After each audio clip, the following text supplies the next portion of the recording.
بسم اللہ الرحمن الرحیم۔ سامعین، ویڈیو کو آخر تک ضرور دیکھیے گا۔ اما عائشہ سے کسی نے پوچھا زلزلے کیوں آتے ہیں؟ ارشاد فرمایا جب عورتیں غیر مردوں کے لیے خوشبو استعمال کریں، جب عورتیں غیر محرم مردوں کے سامنے ننگی ہونے میں جھجک محسوس نہ کریں، یعنی زنا عام ہو جائے، جب شراب اور موسیقی عام ہو جائے تو زلزلوں کی توقع رکھنا۔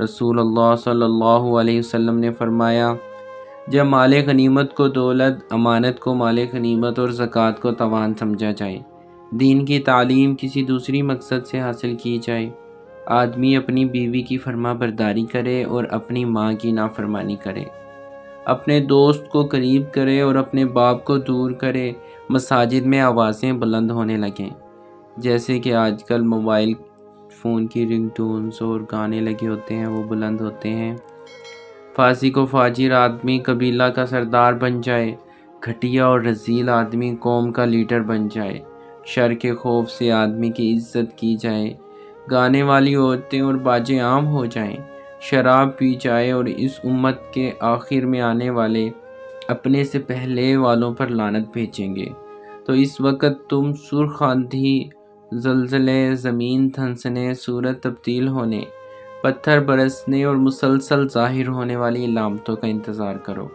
جو اس پرانی لڑی کی طرح مسلسل نازل ہوں گی جس کا دھاگا ٹوٹ گیا ہو۔ ایک اور حدیث میں حضرت عائشہ رضی اللہ تعالیٰ عنہ فرماتی ہیں جب شادی شدہ عورتیں بہک جائیں، جب لوگ زنا کو حلال سمجھنے لگیں، شراب پینے اور گانوں کی محفلیں سجنے لگیں، تو اللہ تعالیٰ کو آسمان میں غیرت آتی ہے، وہ زمین کو حکم دیتا ہے، زمین میں زلزلہ آنے لگتا ہے۔ ایک اور حدیث میں آتا ہے کہ جب لوگ 5 قسم کی برائیاں کرنے لگتے ہیں تو ان کو 5 طرح کے مصائب میں مبتلا کیا جاتا ہے۔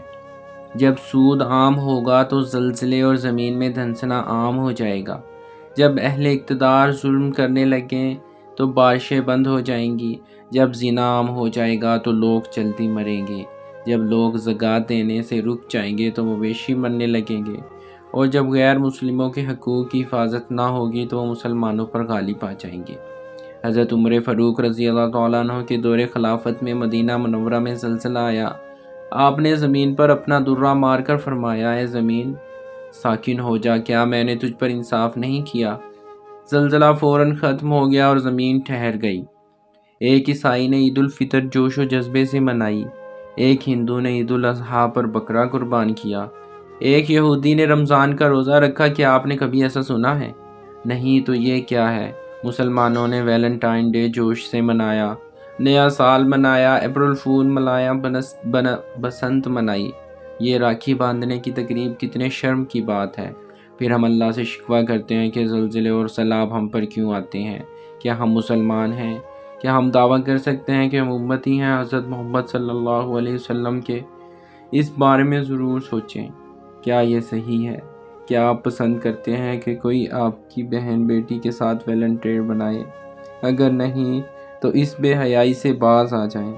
وہ لوگ ہمیں محبت کا درس کیا دیں گے جو اپنے کتوں کو تو ساتھ رکھتے ہیں لیکن اپنی ماں کو اولڈ ہوم چھوڑ آتے ہیں۔ آج ہم مسلمانوں میں وہ کون سی برائی ہے جو پہلی امتوں میں پائی جاتی تھی جس کی وجہ سے وہ فنا ہو گئے اور ہم میں نہیں پائی جاتی؟ دعا ہے اللہ تعالیٰ ہم پر رحم فرمائے، ہمارے ترکی کے بہن بھائیوں پر رحم فرمائے۔ ہم گناہ گار سیاہ کار لوگ ہیں لیکن اللہ تعالیٰ کی رحمت کے طلبگار ہیں۔ اللہ تعالیٰ ہم پر رحم فرمائے، ہمارے گناہوں کو بخش دے۔ اللہ تعالیٰ آپ کو اور آپ کے اہل خانہ کو اپنے حفظ و امان میں رکھے۔ اپنا بہت سے خیال رکھیے گا۔ خدا حافظ۔